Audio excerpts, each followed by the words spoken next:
Yeah, good afternoon, all of you. Good afternoon, ma'am. So, should we revise? What are we supposed to do? What are the plans?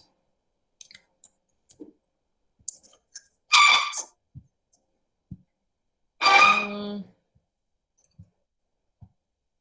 yeah, I did, but rather than the documentary, let's revise because Yep. your classes will get suspended, might be from tomorrow. I don't know. You might have got the formal notice or something. I don't know. But once the classes are suspended, we won't get time to revise. So I think at least for sometimes let us revise. If you have any questions, ask, or else we'll just go through what is done, and maybe in the next hour, I'll show you the documentary. Is that all right? Yes, ma'am. Yeah, okay. So we start with chapter one. Mm,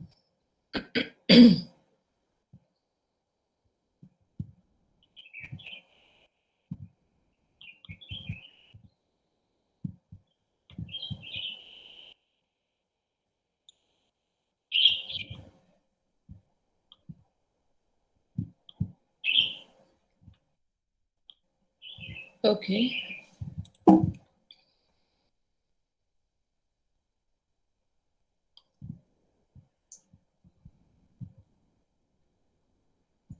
Well, chapter one is about argument and critical thought. So uh, we can use arguments in a positive way. by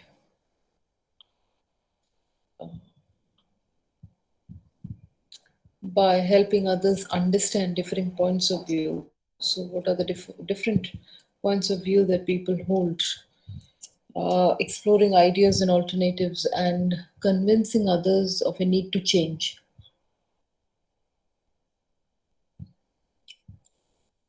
So, so arguments help us do these things. They we through arguments we can convince others as to why should we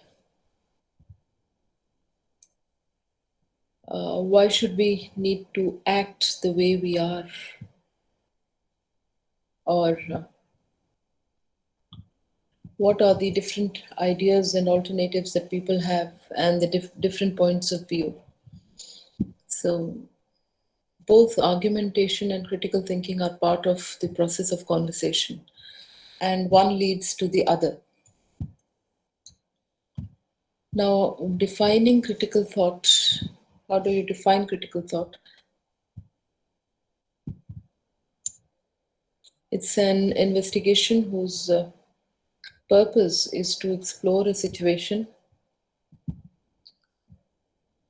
phenomenon, question, or problem to arrive at a hypothesis or conclusion about it that integrates all available information and that therefore can be convincingly justified. Or we can say that critical thinking asks us to pause and suspend judgment while seeking out relevant arguments, facts, and reasons. So, critical thinking promotes good decision making.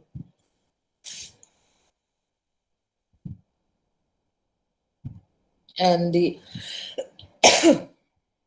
5 barriers to critical thinking are finding the right answer, using logic and following rules, being practical, avoiding ambiguity, and the notion that being wrong is bad.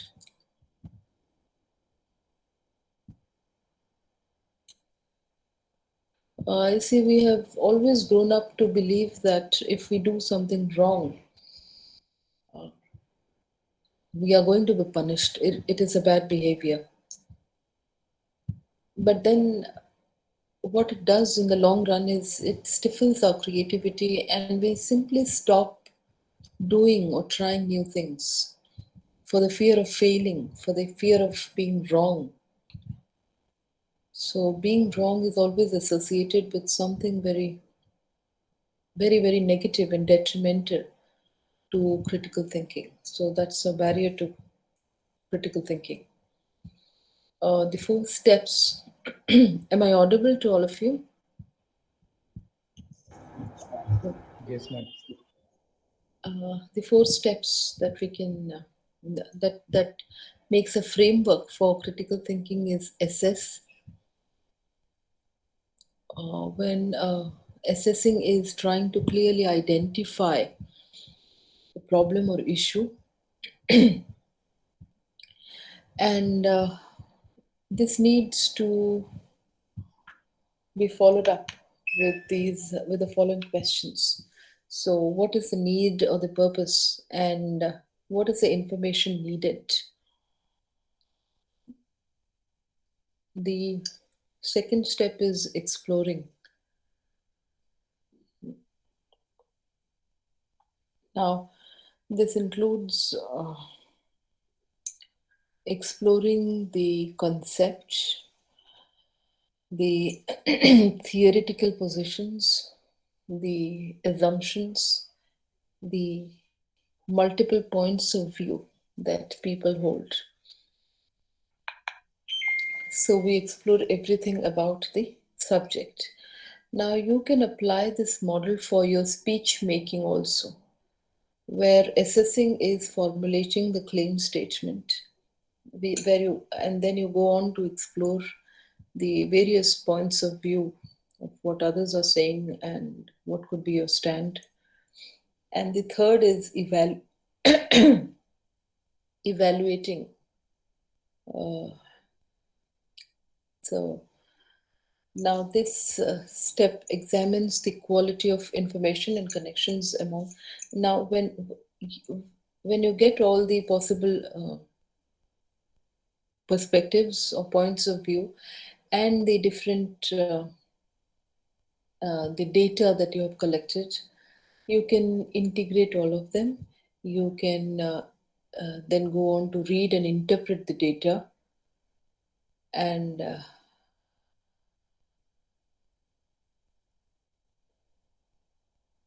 and then try to read the implications or the potential outcomes or results or consequences of your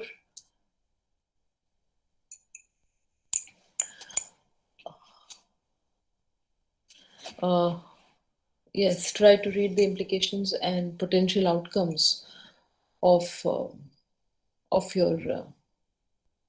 of your process or of the steps that you have taken to resolve the issue. After evaluating, after examining everything and interpreting the data, the fourth and the final step is integrating. Now you can monitor the effectiveness or efficacy uh,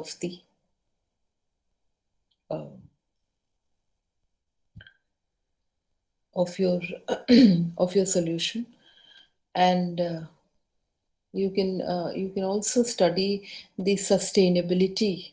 How far or how far does this solution or provide a sustainable model, or does it require some change or revision? So this can also be done when you're integrating. So it is basically monitoring the effectiveness of the strategies that you have developed or the solution that you're working for. And is it a is it a just is it just fixing up it's temporary, or can we also improvise on it and find out a better alternative, integrating. Now, critical thinking as a skill requires us to generate and assess solutions to problems. It is basically problem solving, and problem solving can be done through the model that we just discussed, trying to identify the problem, explore the various assumptions and theories and point of views, evaluate the data available to us, and then go on to integrate all the data, find out a possible solution. Just not sit over the solution, but go on to monitor the efficacy of the solution in a long term. That is how critical thinking is used for problem solving. Now, critical thinking also means not to oversimplify, not oversimplifying,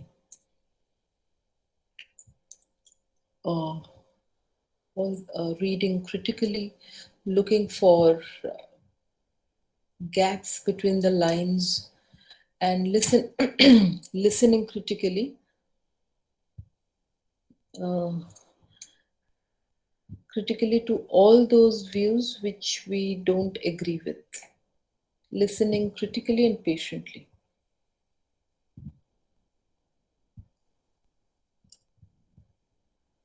Now we went on to discuss how argumentation has a tremendous potential to shape our world. So everything we have that we have now, or that the changes, the subtle changes, the major changes that we see now is because of the massive impact of argumentation. So, in that sense, argumentation is like an ongoing conversation where we keep adding up to. So, maybe long back, someone started somewhere, it was started about. Someone spoke about the rights of the animals, so we no more dissect guinea pigs in our school laboratories. And this also opened up avenues for exploring alternatives, uh, maybe better alternatives than cutting live guinea pigs. So, argumentation and critical thinking are so closely connected together. One leads to the other, and vice versa. The basic objective of argumentation is to influence others. Uh, so, argumentation is a claim uh, which is supported by reasonable evidences, but the ultimate objective is to attempt to influence others. So we must not forget that the primary purpose, basic objective of argumentation is to influence others.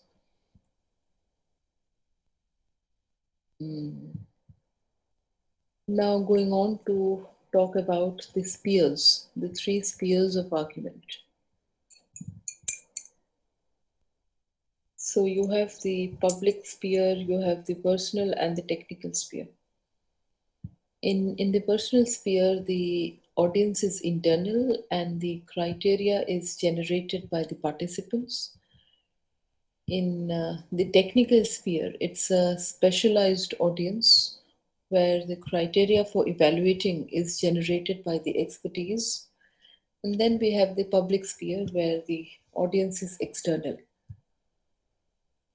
And we studied the sphere in the context of layback versus McDonald's. So if you remember how uh, Stella Layback uh, wrote McDonald's a letter to reimburse her medical bill. Now that was the personal sphere where the audience is layback and uh, uh, and McDonald's. Now, when this argument where McDonald's outrightly dismissed and refused to pay, so the argument moves from the personal sphere to the technical sphere. And in the technical sphere, the argument was taken over by the entire team of of legal experts. So there were members of jury and attorneys and lawyers and a whole legal team who argued on their own pre-developed uh, rules and evidences, admissible evidences. So layback the uh, McDonald's had to pay layback a lot of money. Now, when this argument moves from the technical to the public sphere, where the audience is external, usually the public, who may not be expertise in the legal field or in any field, they are simply public, and so they evaluate the situation based on the given situation and circumstances or based on their expectations. And in the public sphere, the scenario changed. People started condemning layback, saying, "You dropped the coffee and you spilled the coffee and you're blaming McDonald's." The point is that arguments are constantly shaped,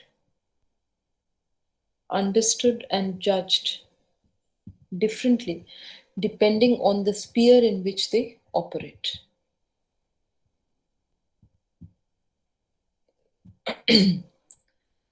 So, if they move from one sphere to another, the context changes and the way it is evaluated changes because the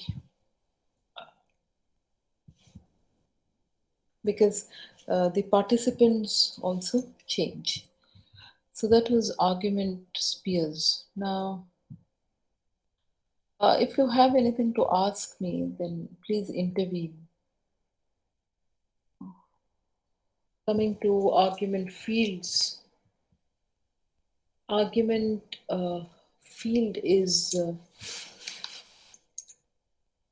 a human construct, is a social construct, which is created and shaped by the people. It is developed by people of the same community or with shared goals. For example, the scientific community. People who are scientists or physicists, they develop their own rules and the way they are going to evaluate the argument and the admissible evidences. So, what is rightfully an argument and the evidences may not fit in the criteria. Uh, I mean, what is rightfully the evidences or the principles of arguing in a scientific community or scientific field, argument field, may not be the same for uh, a philosophical field. So the uh, the fields are different. The fields of argument are different in different fields. And each field develops a specialized language or jargons which carry a unique meaning. So the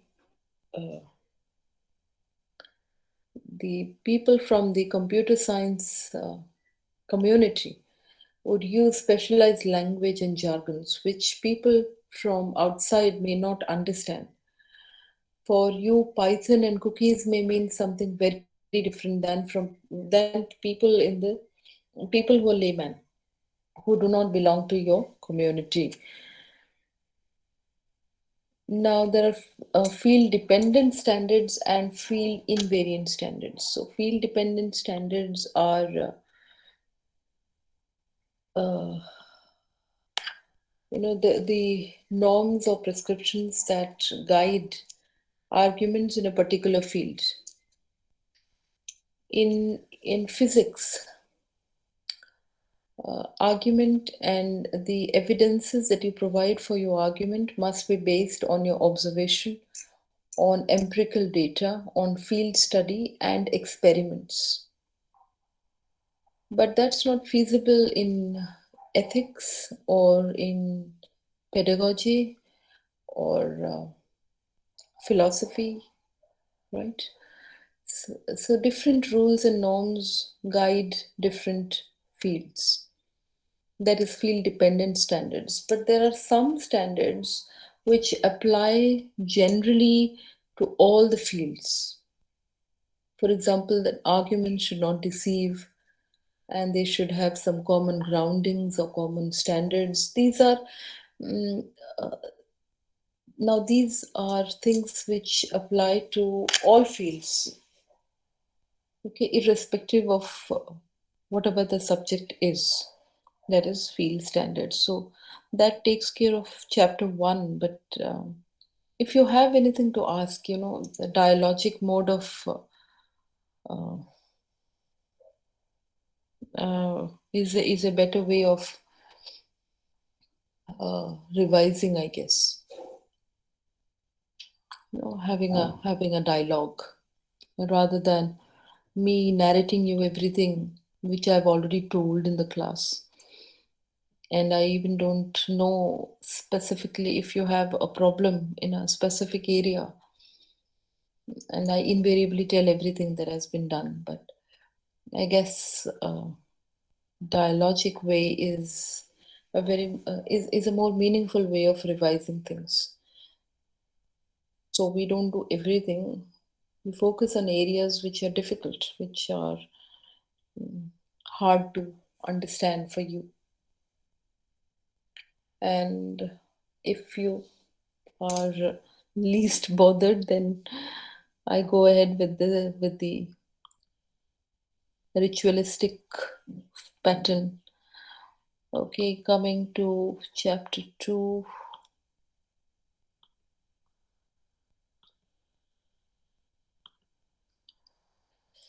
Yeah.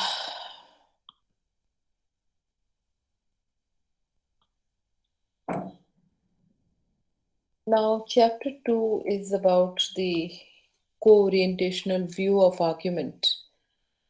And this co orientational view of argument presumes that uh, the effectiveness of an argument doesn't lie on the content only. It lies also on the relationship between the arguer and the recipient, which is extremely important because finally, what you're aiming at is to influence your audience. You want to convince, persuade your audience to act in a certain way, or to behave in a certain way, or to believe in something. Now, uh, when your when your intention is to convince or persuade your audience, then only logical reasoning or logical soundness is not the best way. If your recipient fails to believe in you or in your credibility, he or you lack the credibility factor, your audience may not listen to anything that you say, even if it is reasonably very sound. So it is important that the relationship, you know, is well oiled, that your recipient trusts you, and your recipient should not be in the impression that you're misleading him. So, even if your argument is very sound, well substantiated, very strong, reasonably strong, you will still fail to influence your audience if they don't trust you, if your audience doesn't trust you. So that is the basic premises on which the co-orientational view runs. There are three perspectives of argument: the logical, dialectical, and rhetorical perspective. Now, logical perspective emphasizes on the accuracy of the premises and the correctness of the inferences. Uh, so, in brief, logical perspective focuses on the logical structure of an argument. How is it structured?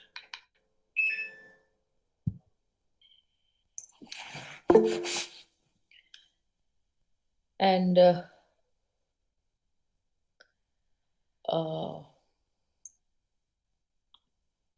the dialectical perspective, yeah, the dialectical perspective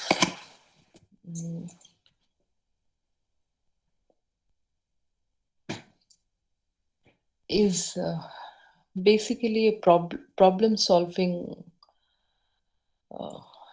perspective. So we explore or we look into uh, all the aspects of an issue and try to resolve it, try to come up with the most economical solution, most viable solution for a problem. So dialectical perspective touches on or believes in exploring every aspect, even if it is contradictory to each other. And at the end, it tries to reconcile all these contradictory forces and come up with the most economical and reasoned solution for a problem. It focuses on problem solving. And the rhetorical perspective emphasizes on the argument's effectiveness in persuading its audience. So, rhetorical perspective devises certain strategies or employs certain strategies um, which can be used by the speaker to influence his audience. So when we will look into the speeches of some of the very prominent speakers and try to analyze those speeches, we will get to know the different rhetorical devices that the speaker is employed to make his audience emotional, to arouse pathos, to emotionally compel him to believe what he or she says. So uh, it's a very great way of influencing your audience. So the rhetorical strategies. These are the three perspectives of argumentation. Now coming to syllogism. It is formal logic where we have three statements: the major, minor premises, and the conclusion. Now, in the major premises, and we have four types of syllogism: categorical, disjunctive, hypothetical, and enthymeme. Now, categorical syllogism uh, talks about a category, a class, and a subclass. So, syllogism uh, comprises of three statements where the conclusion is drawn or inferred from the two statements, from the two preceding statements, the major and the minor premises. In a categorical syllogism, we use a category, a class, or a subclass. Uh, in a disjunctive syllogism, we put in two or more alternatives where you deny, reject all the other alternatives except one, which forms the basis of your conclusion. So you draw a logical conclusion from that. For example, next year I'll study either in China or Australia. I give two alternatives here, and then in the minor premises, I dismiss one. I said I'll not study in China because I don't know the language. So one alternative remains, and that is the basis of my conclusion. So I'll study in Australia. Hypothetical syllogism is where you come up with a conditional clause. If this happens, it will lead to this. So you have a hypothetical condition. If I smoke, I'll suffer negative health consequences. But I prefer to smoke, so I'll have negative. That's hypothetical. And enthymeme is based on popular beliefs. So most Italians are Roman Catholics. Mario is an Italian, so he's a Roman Catholic. Coming to Tolman's model of argumentation, he has divided argument into six parts: data, claim, warrant, backing, qualifier, and reservation. So, orientational model of argument is an improvisation on Tolman's model. It's compact and less messy. So we have claim, reasoning, and evidence. The six parts are unified into three. Levels of dispute is This is an imaginary line, and anything which is above it is still in dispute, still not accepted, and below it are accepted.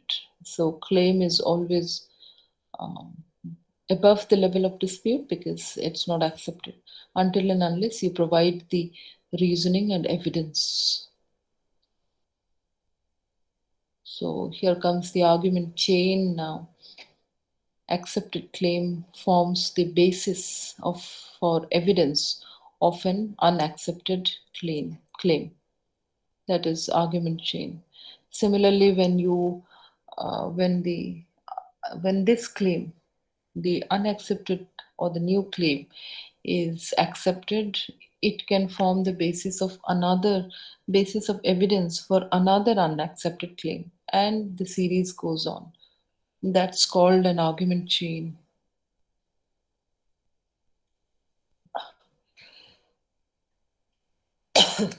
Now, argument situation is when any situation which calls in for an argument, and the the contemporary problem or issue that needs to be addressed and which is of public concern. Okay? uh, Invites an argument situation.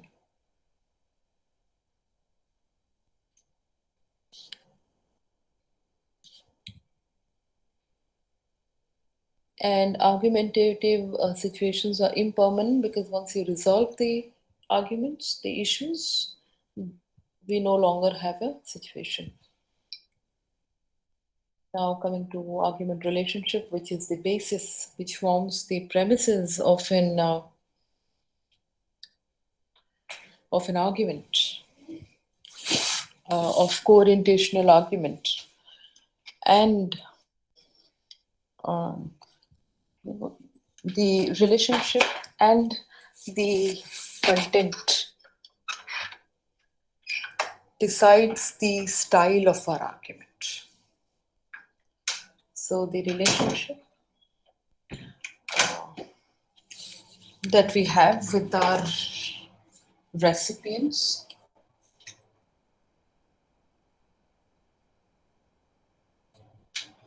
content decides. So, this graph where you have an x-axis and a y-axis.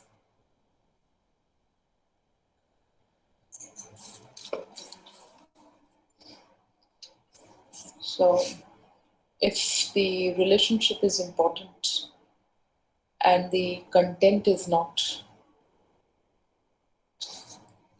it is you're accommodating. So, the argument style is that of accommodating. But if neither of them is important, then it's better to avoid. So, you don't have a style at all, you're simply avoiding.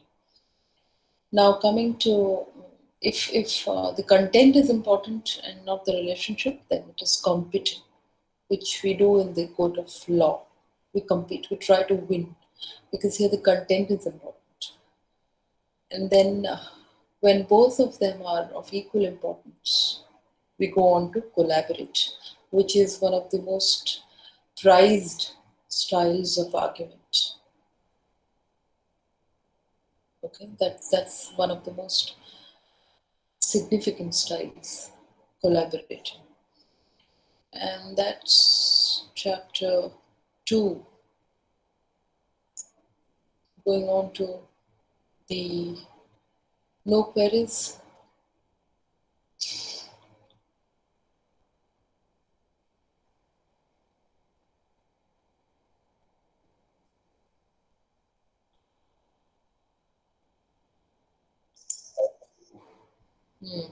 Chapter 3.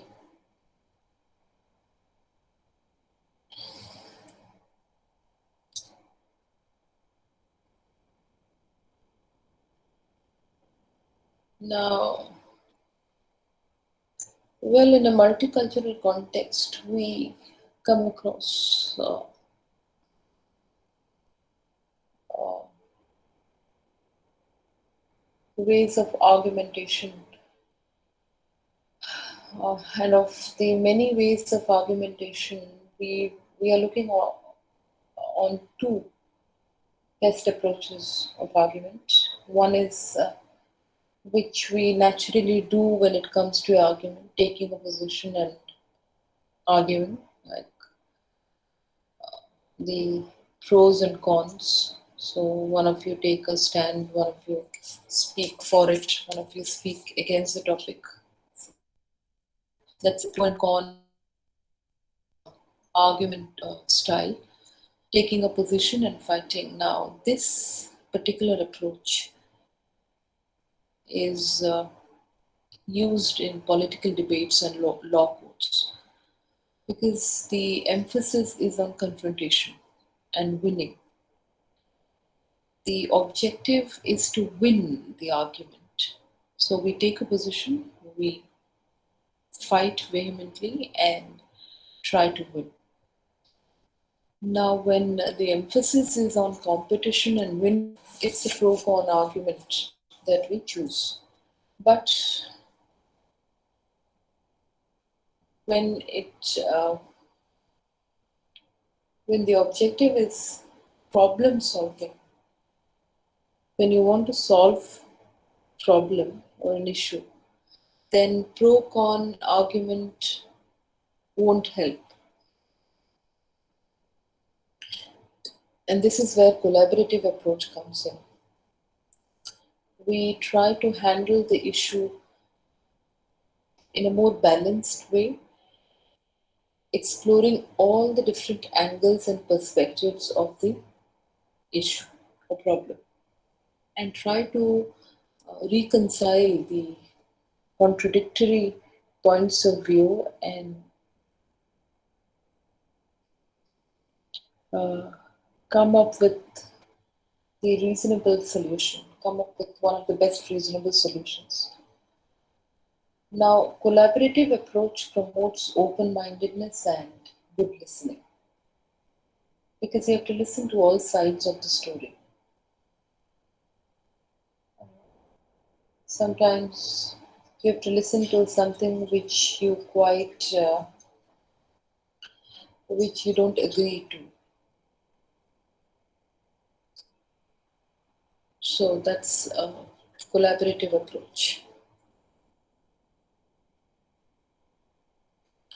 Now, coming to the four cultural patterns of argumentation: the deductive, inductive, abductive, and narrative.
So, in the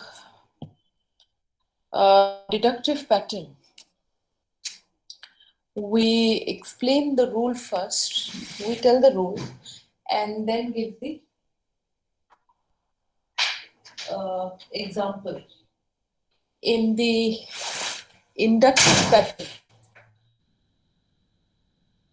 we first provide specific examples and ask the learner to deduce the rule.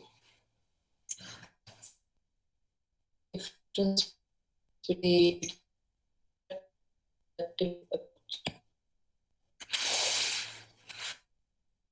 first is And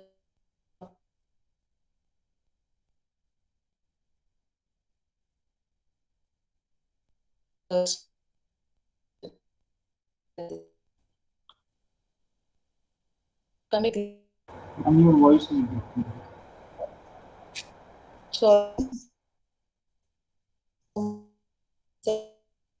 breaking.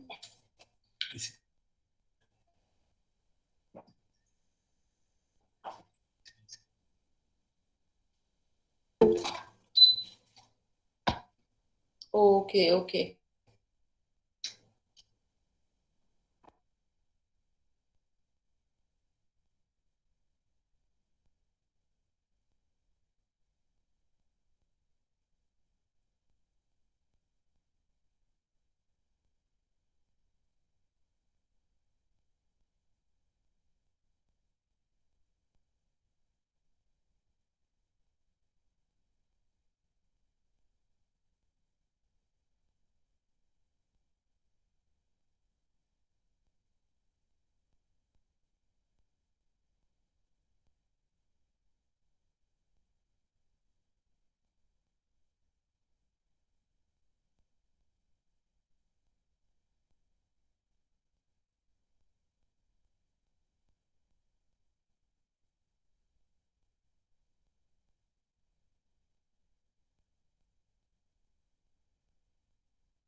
Okay, am I audible now? Can you hear me? Yes, ma'am. Yeah. I don't know why this is called a Wi-Fi. I literally have to sit near the Wi-Fi. If I move a little further, it doesn't work, it seems. Okay. And it's Geo Wi-Fi. God. Okay, now the abductive pattern is where you try to make the best guess from a set of observations. You observe certain things and you make the best possible guess out of it.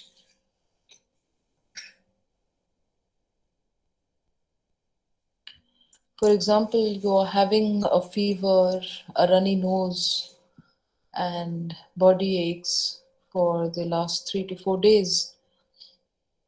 And if it wasn't COVID, I mean, before the COVID time, the best guess that you can make is probably I have a flu or influenza. So I go to the pharmacist, I buy some pills and I pop it.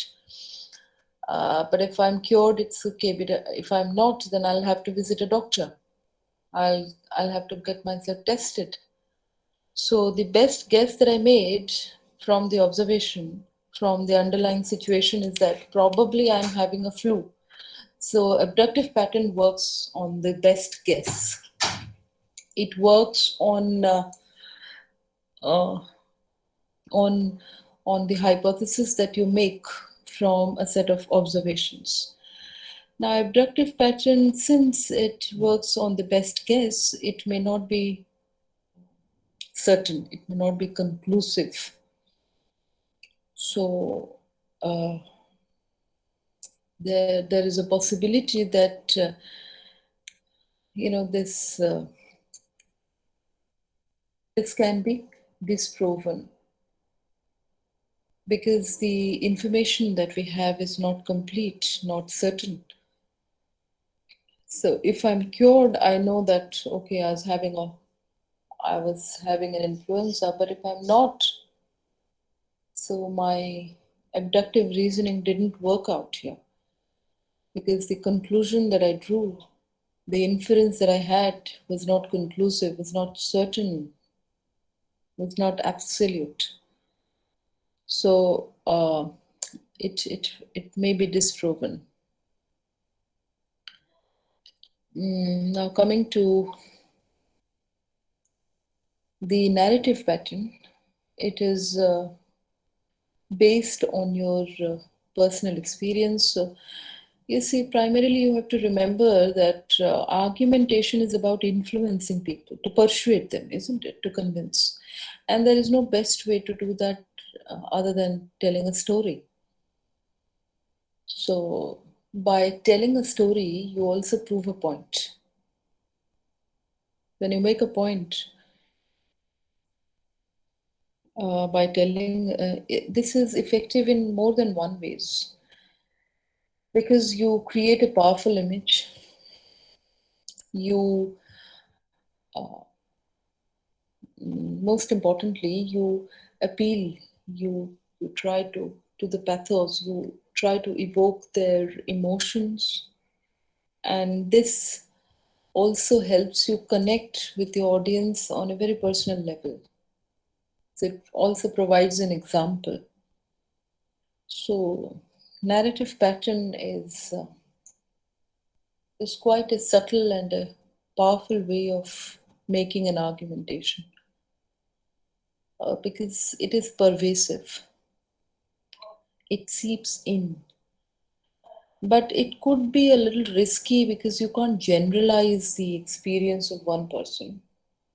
So, in that way, it could be risky, but in other ways, uh, you're definitely making a point by telling a story.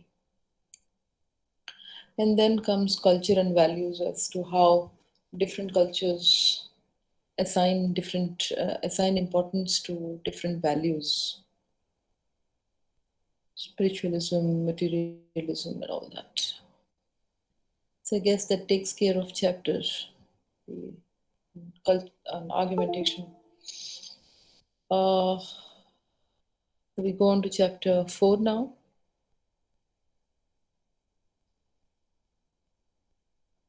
Yeah.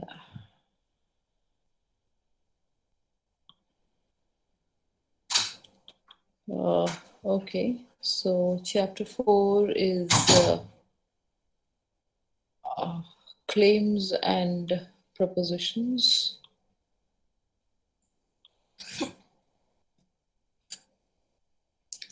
Now, this isn't a very big topic, a very big chapter.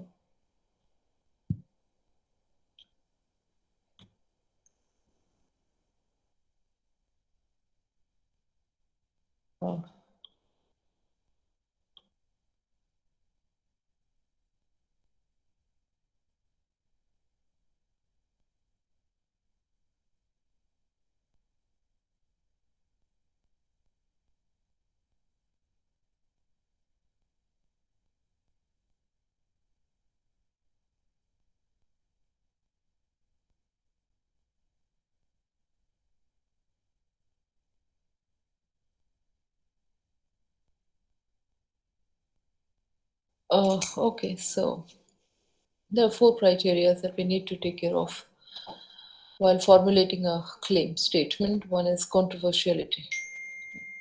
So you have to make your claim statement controversial.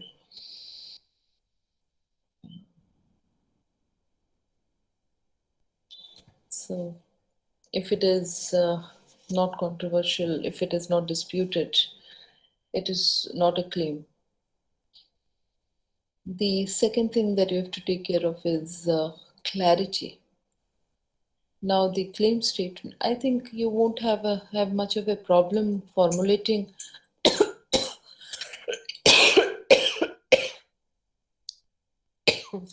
claim statement because you have almost done this, isn't it? You have done this as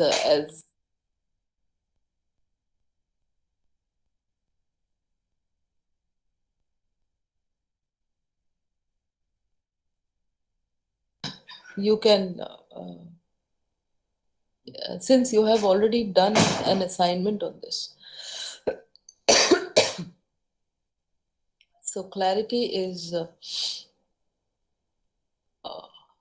avoiding using ambiguous terms, terms which could have multiple meanings for your readers, for your recipients. Don't use terms which can evoke a lot of meaning. Uh, Say, for example, if you say car. It might mean something to me, it might mean something else to you. The, or someone else might visualize some other kind of car. So please use precise and exact terms. So clarity also comes in if we don't use double barrel statement. Now, most of us get into the trap of using a double barrel statement very unconsciously. We don't know that we are using a double barrel statement, but we are tempted to make a claim which has two parallel claims simultaneously. Say the government should cut the income tax rate. Now, what are you basically trying to say, argue for? The first claim or the second one? So, most of us don't even realize that we are making a double barrel statement, and we do. But the problem comes in when we try to defend a position. And this is where all the confusion starts. So, uh, avoid using double barrel statement and ambiguous terms for more clarity. Uh, then comes balance. Now, we all know that in arguments we have to take a position, we have to defend our stand, but that in no way means that we have to be extremely blunt or uh, very prejudicial, or we can use connotative terms or slangs or informal terms to formulate our claim statement, because this could lead uh, to this could lead to a lot of problems with your image as a credible speaker. So always strive to have a balance in your statement rather than using words with limited connotation with or phrasal verbs or informal structures. Go in for formal statements without lot of lot of connotative or emotionally tainted or heavily loaded words. Neutral words, formal neutral words.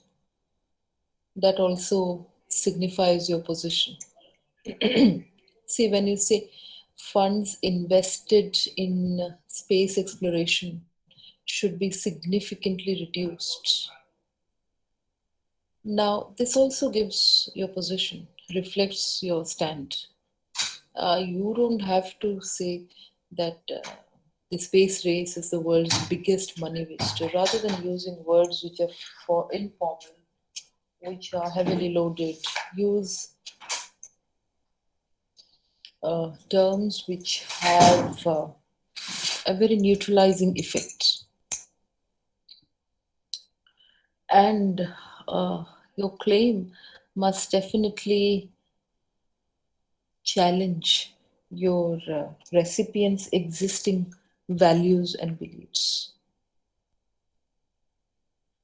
And this is also part of the controversiality aspect, because if your statement, if your claim statement isn't challenging enough, then it isn't controversial also. So if your statement is controversial, that means it must be challenging some assumptions, existing assumptions and beliefs of your audience. Yeah. So that is how these are the four criteria in how you try to formulate or devise your claim statement. And that's a very important step. Formulating a claim statement is important, and that's why I made you do the activity. I'm sure you might have done it well. So, but at least it could have been a learning experience for all of you, and this is going to help you in your speech class. preparing for your speech where you'll be able to make a statement, claim statement. Oh, the types of claims, actual values and policy. Now, relational, predictive, historical. Relational is, as the name suggests, it's not very difficult. Just have to have a presence of mind. See, in critical thinking paper, you, besides everything else, you need a presence of mind. Read the question carefully. Try to analyze it. It's not difficult or very challenging, but might be the options might be a little confusing. So don't fall into the trap. Read, analyze, and go in for the correct option. They are so close. The options are so close that you might get a little confused, but that's the purpose. So you just need to analyze it a little bit. Not difficult. Uh, don't go whimsically. Have a presence of mind. Know your theories and concepts well. Good. So, relational claims are, you know, establishing the relation, causal relation, cause and effect. High calorie diet results in health problems. Relational claim, causal relation. This causes that. Predictive is when you study a particular uh, something over the years and see the pattern, analyze the pattern, and predict based and make a predictive claim. Predict something based on the observation, past observation, and the pattern. That is predictive.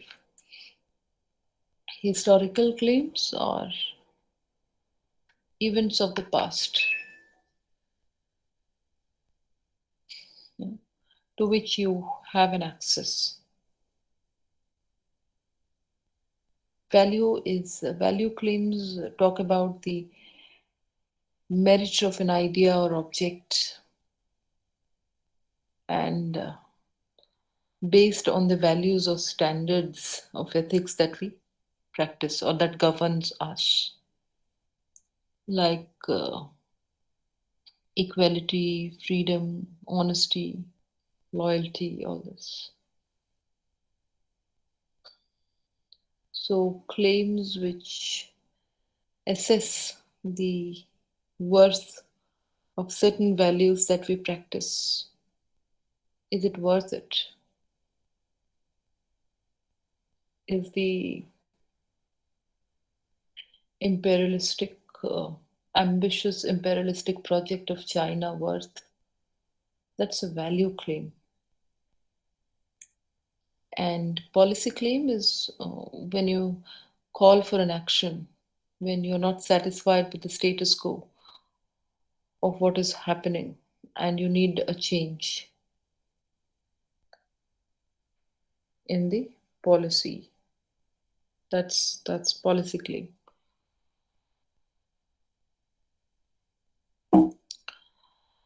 That well, that's chapter 4, and then we go on to evidence. Yeah.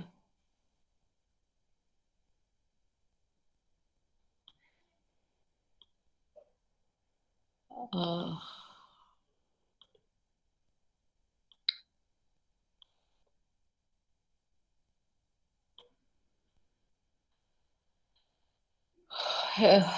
how do you define evidence? It is accepted by the audience and can be used to support claims.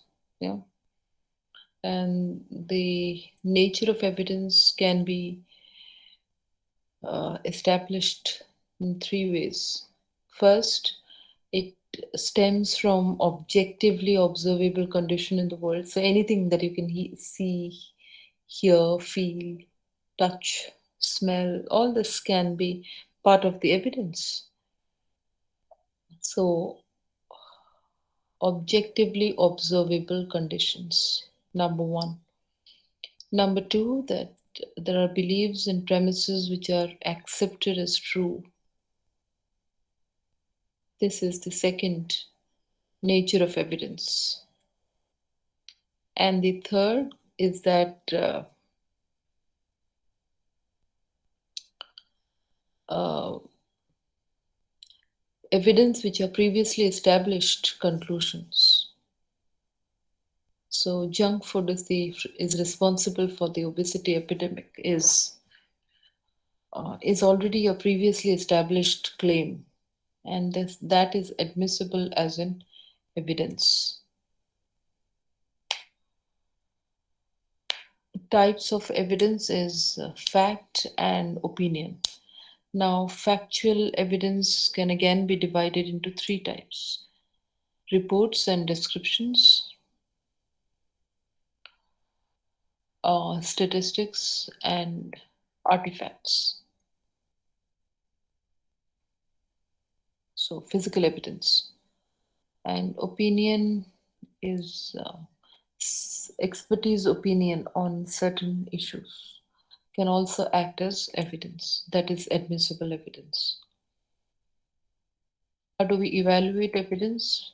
Based on the criteria of reliability, how reliable the source is the source and expertise on the subject, how objective and undistorted the views are of the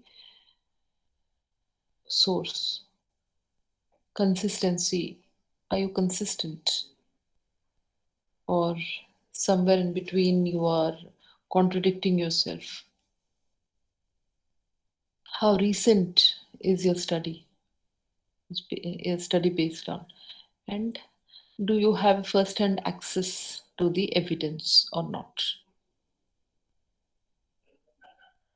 We also go on to strengthen the arguments, strengthen the individuals by providing recipients to make free, informed, and critical choices and helping them to become better individuals. And it also helps the community and strengthens it by seeking ways of equitably sharing resources and look to provide means for the community to help them make difficult decisions. So it gives opportunities for the community members to live and work together more effectively. Yeah. I think listening we have already done in the class. I'm going to mail it today. And anything else that you'd like to ask? Any questions?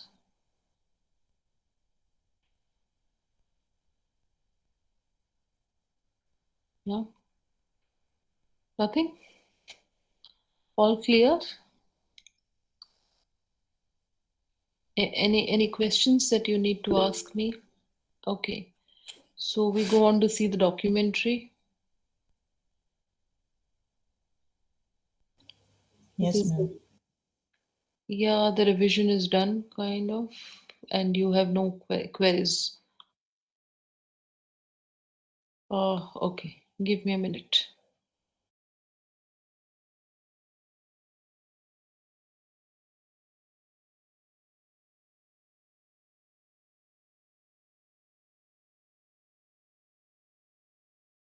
You all must be knowing, no, Joaquin Phoenix. You know him? Joaquin Phoenix, the Joker actor. Yes, No, Hmm. ma'am. No. You Yes, have ma'am. see, when I was talking about CTC modules, no one was responding, and I thought everyone has fallen asleep. I guess. But when I talk about Joaquin Phoenix, like, everyone said yes, yes, yes. Have you heard his Academy Award speech? Have you heard his speech? No? Yes? The speech that he No, delivered. ma'am. Yeah, you must listen to it. Yeah, just a minute. It's a very powerful speech indeed, like his acting.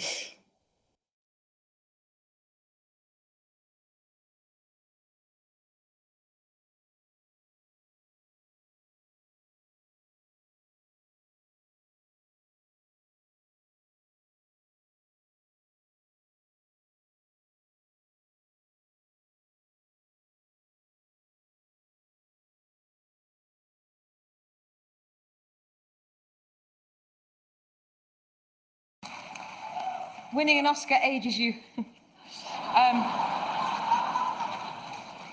hello there. Thank you for having me back. It's such a pleasure to be here.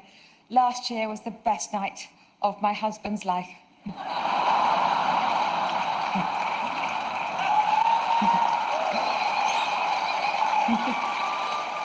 he actually says that, and I've given birth 3 times.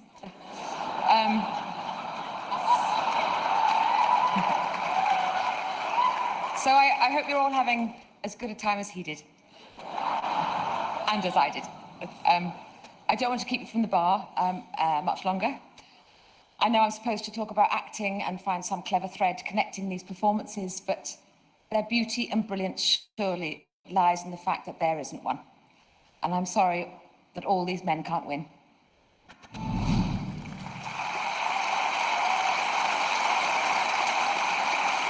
Here are the nominees for performance by an actor in a leading role. Antonio Banderas, Pain and Glory. Leonardo DiCaprio, Once Upon a Time in Hollywood. Adam Driver, Marriage Story. Joaquin Phoenix, Joker. Jonathan Pryce, The Two Popes. And the Oscar goes to Joaquin Phoenix, Joker. This is the first Oscar and 4th nomination for Joaquin Phoenix.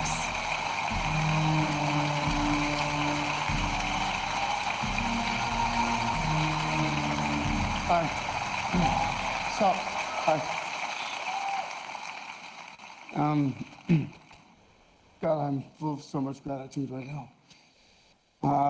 And I do not feel elevated above any of my fellow nominees or anyone in this room because we share the same love, the love of film, and this form of expression has given me the most extraordinary life.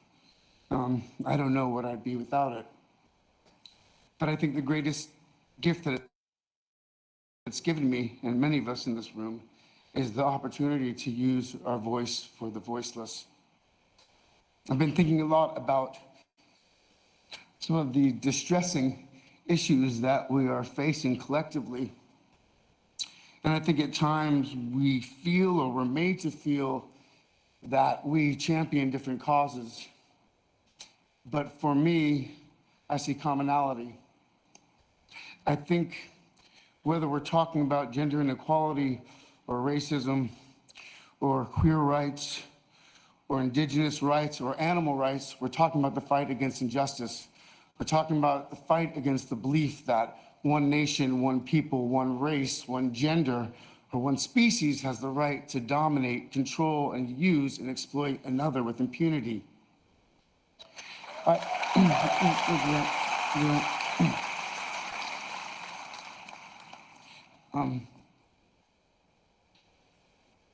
think that we've become very disconnected from the natural world, and many of us, what we're guilty of is an egocentric worldview, the belief that we're the center of the universe. We go into the natural world and we plunder it for its resources. We feel entitled to artificially inseminate a cow, and when she gives birth, we steal her baby, even though her cries of anguish are unmistakable. And then we take her milk that's intended for a calf and we put it in our coffee and our cereal. And I think we fear the idea of personal change because we think that we have to sacrifice something to give something up. But human beings at our best are so inventive and creative and ingenious. And I think that when we use love and compassion as our guiding principles, we can create, develop, and implement systems of change that are beneficial to all sentient beings and to the environment.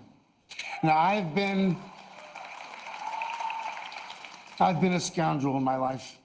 I've been selfish. I've been cruel at times, hard to work with, and ungrateful. But so many of you in this room have given me a second chance. And I think that's when we're at our best, when we support each other, not when we cancel each other out for past mistakes, but when we help each other to grow, when we educate each other, when we guide each other towards redemption. That is the best of humanity.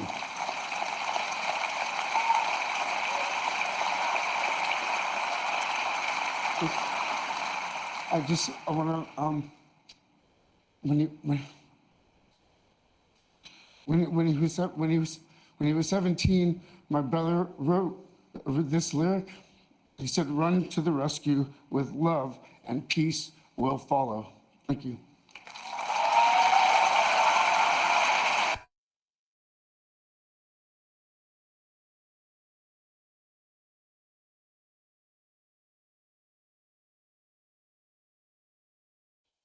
Yeah, so that was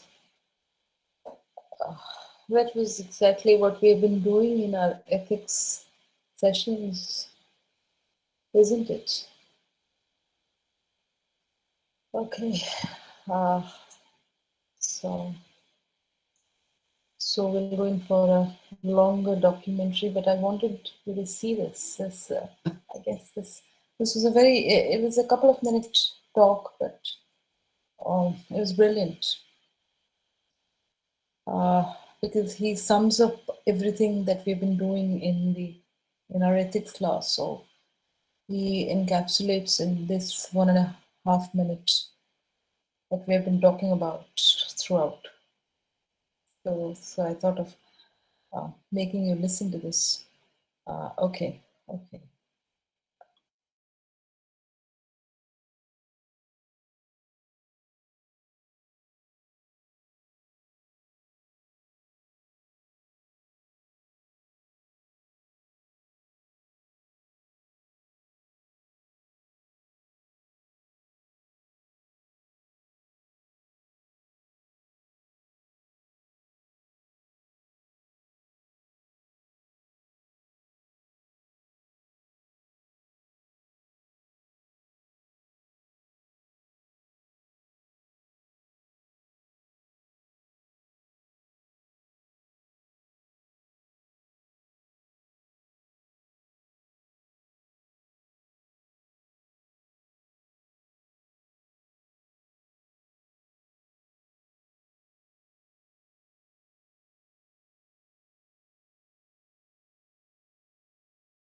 What kind of a documentary do you like to watch?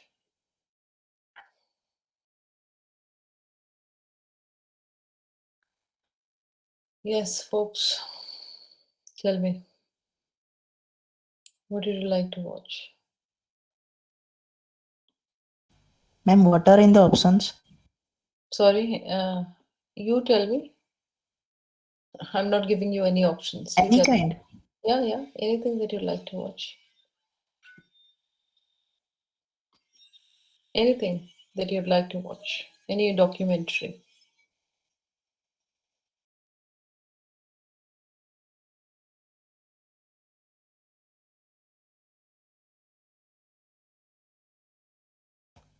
Ma'am, you choose randomly. No, we can't choose randomly. We have to choose something that you'd like to see, we want to see. Play a documentary which teach us a lesson, like the previous one. Uh, what? Sorry, Ashutosh, can you repeat? Ma'am is saying moral value type documentary. Oh, moral values. Like previous one. That was a small speech. Okay.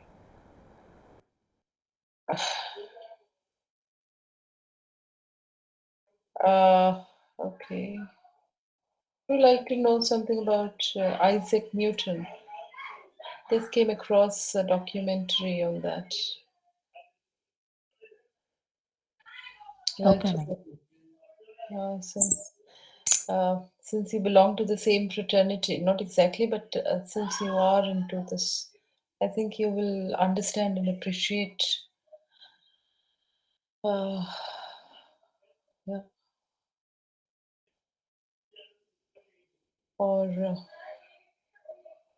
or let me find you something. Okay, okay. Give me 2 minutes.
Oh, well, I was looking for some, but uh, do you know the revolutionary Guevara? I don't know if you know about the motorcycle diaries that he wrote. I was looking for that, but I'm not getting anything suitable.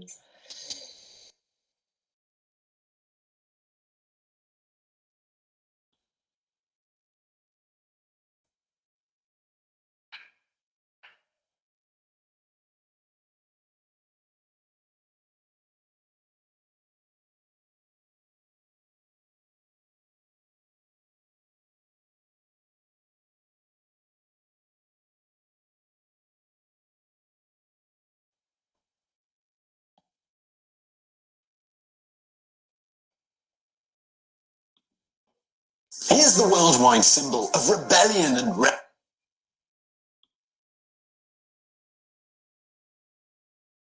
Oh, okay. Watch this. I don't know how many of you know him, but you must be knowing him. He's very iconic. Uh, give me a minute.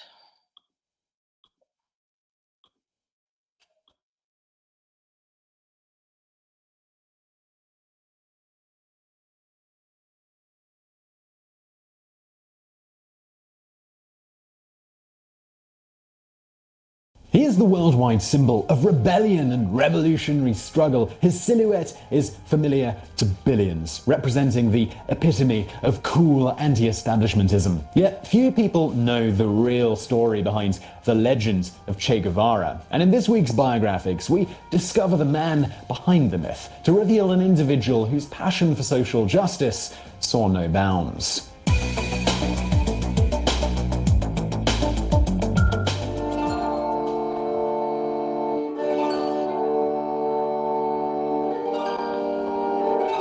Ernesto Guevara de la Serna was born on June 14, 1928, in the town of Rosario, Argentina. His family was aristocratic, with his father, Ernesto Guevara Lynch, operating construction and shipbuilding businesses. Born prematurely, the infant Guevara, who soon acquired the nickname Che, struggled with asthma as well as pneumonia. His mother was the dominant figure in his life, teaching him to read and write and impressing her belief in social justice upon him. Che was the oldest of 5 children. The family were exposed to a wide range of political and philosophical thought, with his father being friendly with many veterans of the Spanish Civil War. The boy developed a strong interest in sport, excelling at athletics, swimming, and rugby. He was known for his aggressive style of play and the mental drive to push his body to the limit. Che also developed a passion for intellectual pursuits. By the age of 10, he had become a very good chess player and a voracious reader. The Guevara home was overflowing with books on a wide range of subjects, exposing him to the ideas of men like Karl Marx, Sigmund Freud, and Friedrich Engels. Che also showed a great love for poetry. In his early teens, Che's interest in the philosophies of great thinkers of the past led him to keep a personal journal in which he would summarize their main ideas as he formulated his own outlook on life. At school, Che, he was confident and determined. A schoolmate remembered him as incredibly sure of himself and totally independent in his opinions, very dynamic, restless, and unconventional. He acted more maturely than many of his peers and associates. While still in high school, he surrounded himself with university students, proving to be their intellectual equal and showing a political insight that often even surpassed theirs. On one occasion, his university pals urged him to join them in a political rally. He replied, "Go out in the street so the police can hit us with their clubs? Nothing doing. I'll go and demonstrate, only if you give me a gun." In later life, Guevara made a comment that was certainly the case for himself. A man of 15 already knows what he wants to die for, and he is not afraid of giving his life if he has found an ideal which makes the sacrifice easy. At age 15, Guevara's ideal was still in a raw state, consisting of little more than a passion for equality for all and a rejection of materialism. Still, at this age, he was more interested in sport than politics. He impressed everyone with his fierce self-discipline. His asthma made it a challenge for him to stay on the rugby field, but he saw his condition as a barrier that could be overcome with sheer force of will. Che's self-discipline translated to his academic life as well. After graduating from high school, he completed a 6-year university medical degree in just 3 years. His aunt later recalled, "We would listen to him gasping, studying as he lay on the floor to ease his breathing. But he never complained. For him, it was a challenge."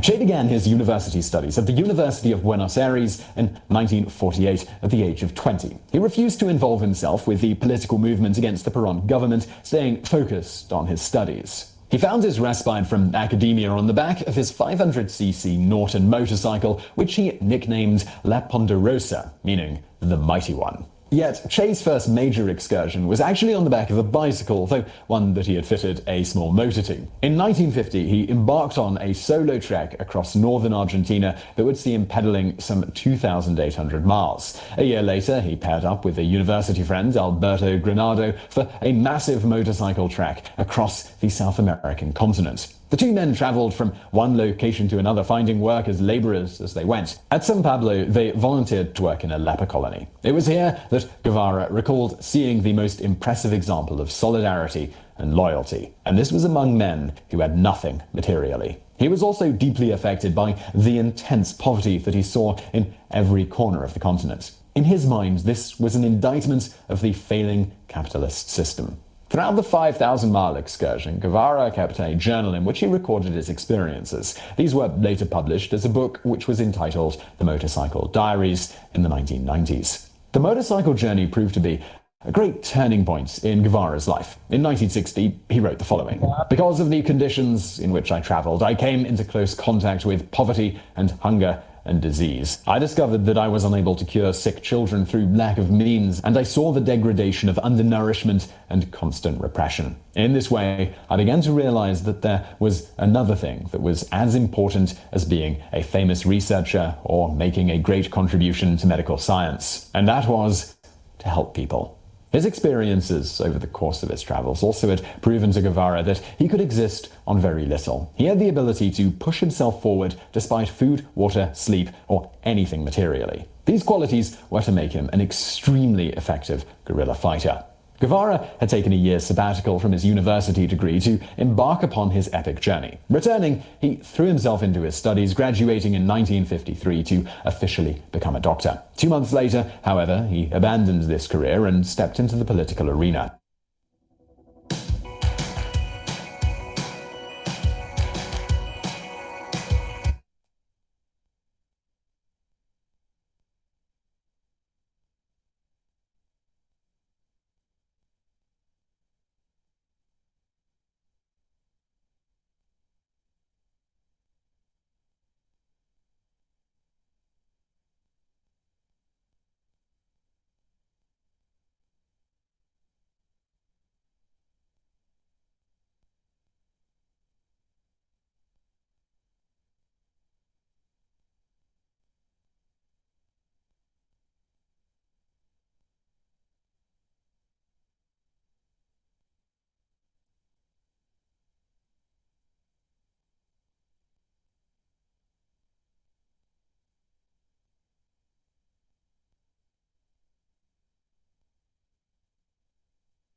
Yeah, so I think all of you knew Che Guevara. Did you? You knew about him? You might be wearing t-shirts imprinted with his silhouette, isn't it?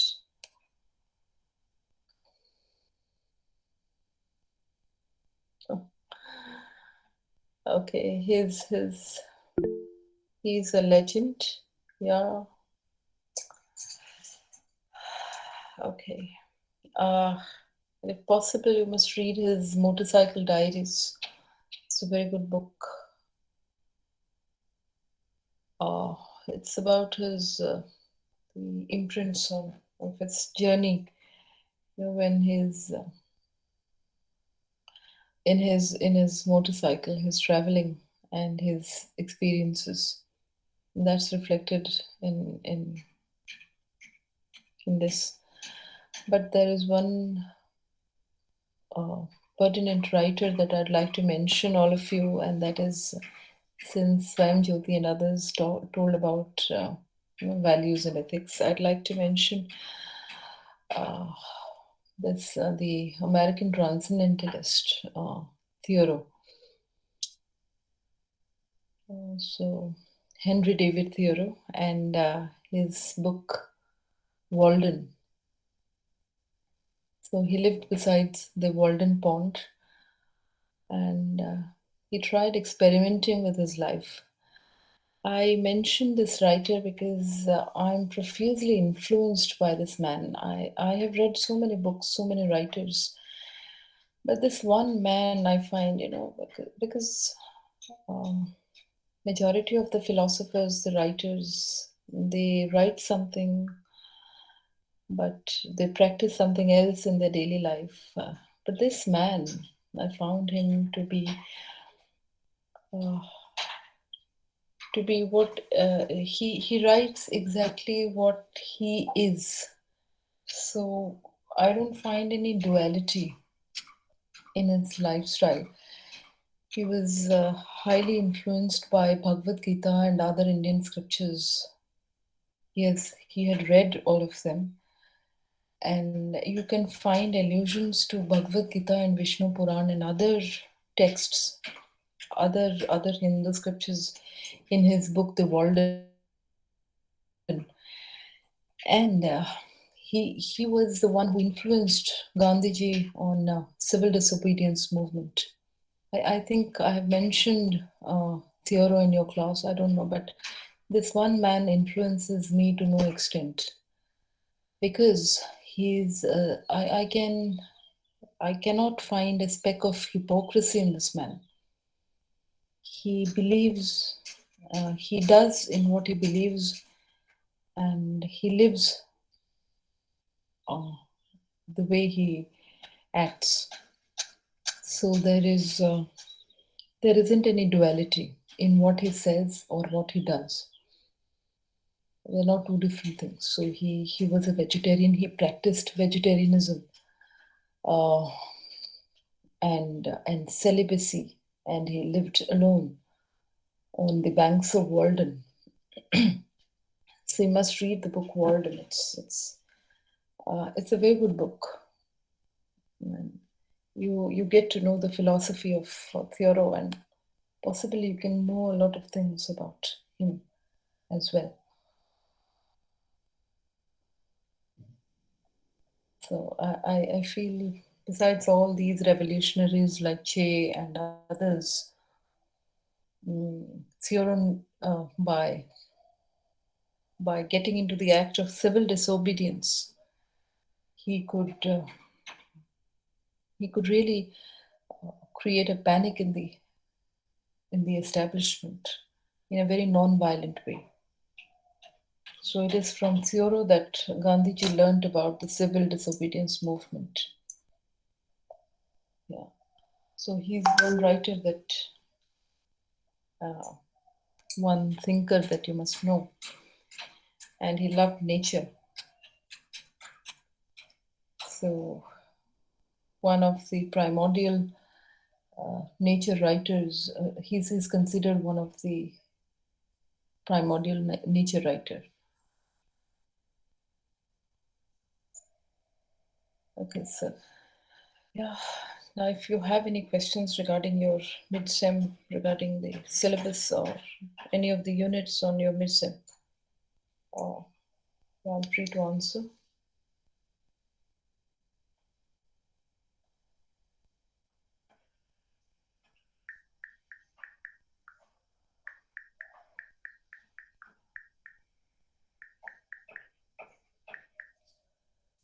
No,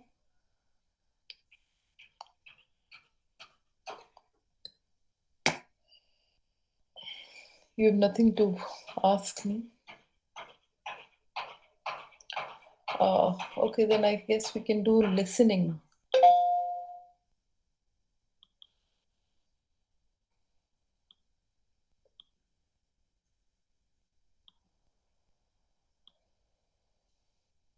We still have 15 minutes to go, and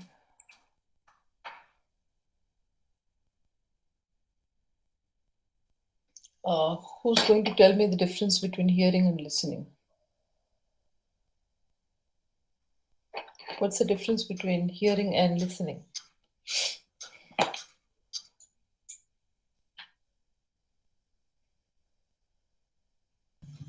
Listening means to listen, to hear and analyze what the speaker wants to say and what he is saying, and understanding everything that he is saying. That is called listening. Hmm. And hearing is that uh, normal hearing, you aren't paying attention. That is called hearing. Hmm. Okay. Any other difference? I mean, hearing unconsciously is called hearing. Hmm. Is there any other I'm not getting difference? the exact word. No, any other difference?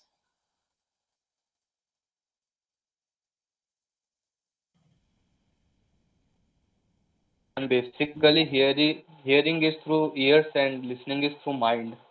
Yes. And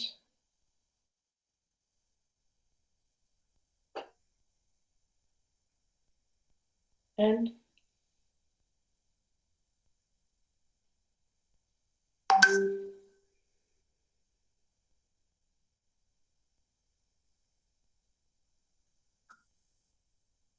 and one primary difference.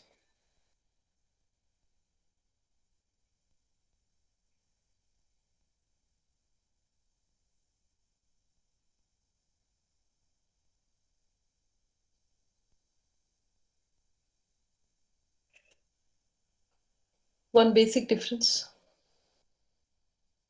and it's reflected here in this slide.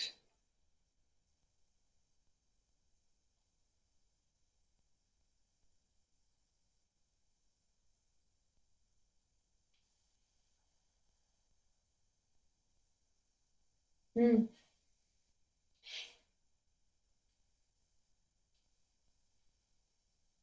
Yeah, tell me.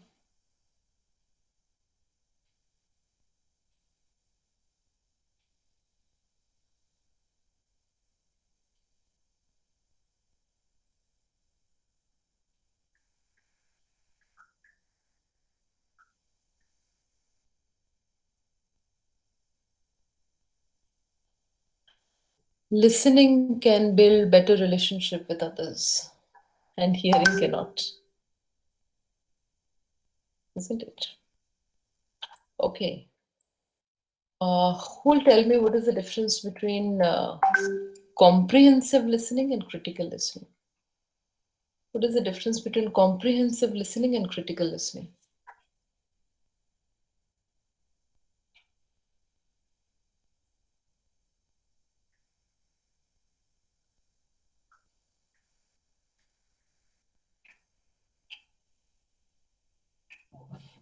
Comprehension is like accepting what the speaker wants to say. What the speaker is saying is the truth, something similar. And critical is when you analyze, when you do a research, or when you try to question what he has said is right or not.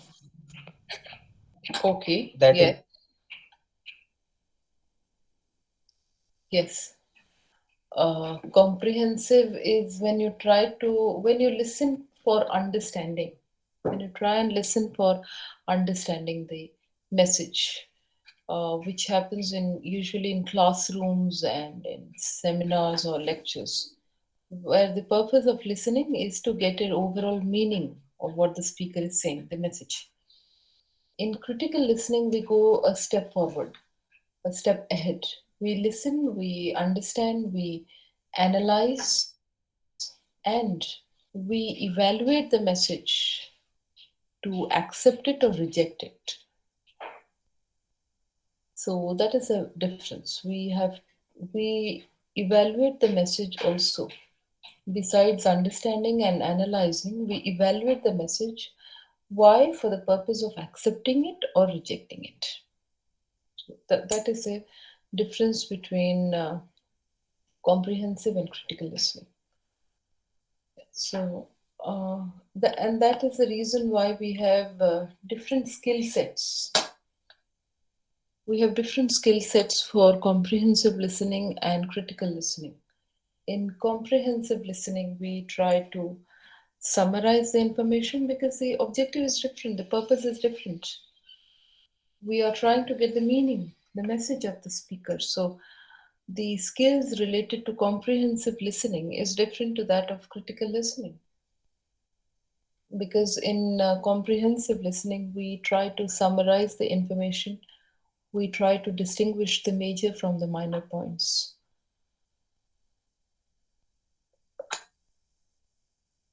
and we try to recall the facts. But in critical listening, since the purpose is to accept or reject uh, the message, we have to look into the soundness of the evidence, whether the evidence is sound enough or not, whether the speaker uh, is able to reason out or rationalize his claims, or is there any weakness or flaws in his reasoning? Are there any fallacies involved?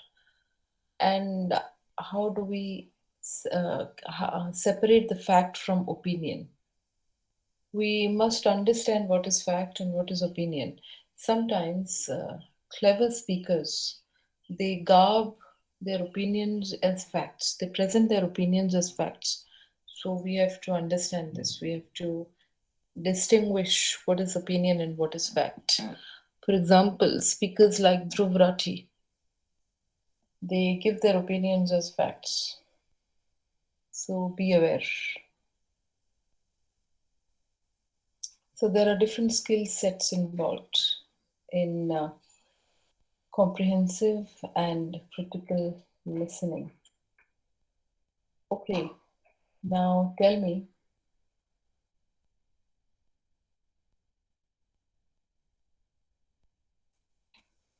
what is psychological deaf spot?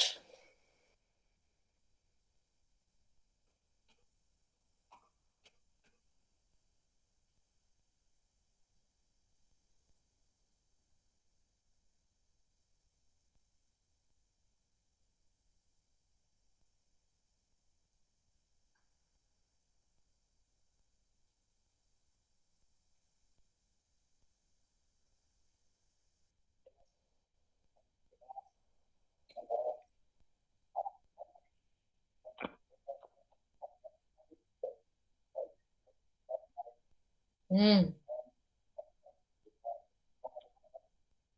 Hmm.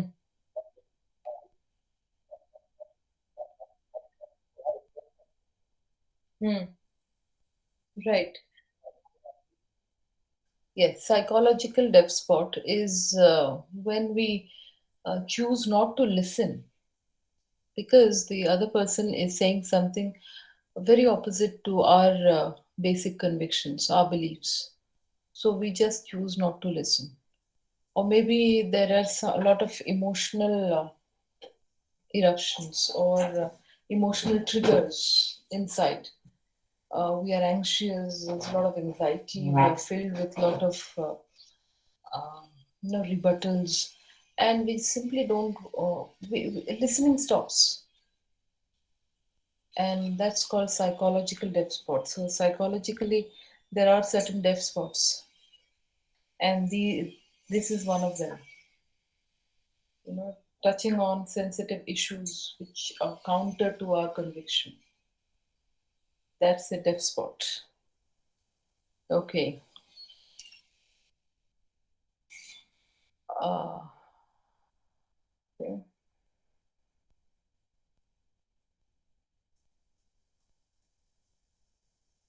How does note taking enhance listening?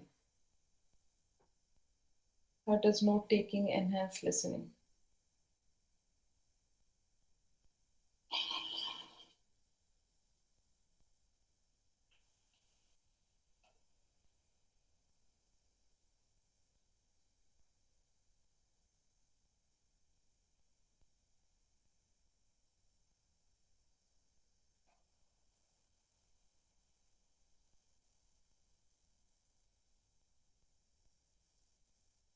Yes. How does note taking enhance listening?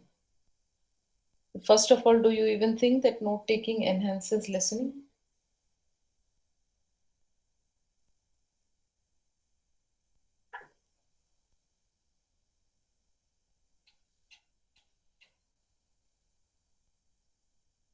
Does note taking enhance listening?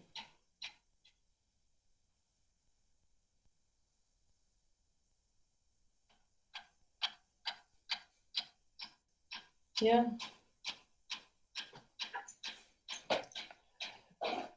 Well, I've always told that with listening goes note taking. So you don't have to write every single word that the speaker is saying. What you need to do is try to find out the overall theme and take a note of it so that you remember what was done in the class. Maybe sometimes the speaker uses some good phrase, good words. You can take a note of it, or a very interesting concept. Anything. So note taking is a very subjective thing. So, uh, but we take notes of the important things from the lessons or the key ideas. So listening goes, note taking goes with listening. Okay. So taking notes is important. So the major takeaways from this lesson is uh, first that while listening, you must keep an ear on the main theme, on the central idea of what the speaker is saying. And secondly, you must take notes while listening. Your pen and paper must be open. So those are the two major ideas on listening skills. Then you have a lot of strategies, uh, impact, and barriers to listening, and other things. But what is important are these things, that it is like reading. In listening also, you get to know the central idea of the speaker. Okay, so anything else that you'd like to ask me? Uh, you can. If you want to ask me something related to your exam, please do. Okay. Thank you, all of you, and good luck for your exams. Thank you. Thank you, ma'am. Thank you, ma'am.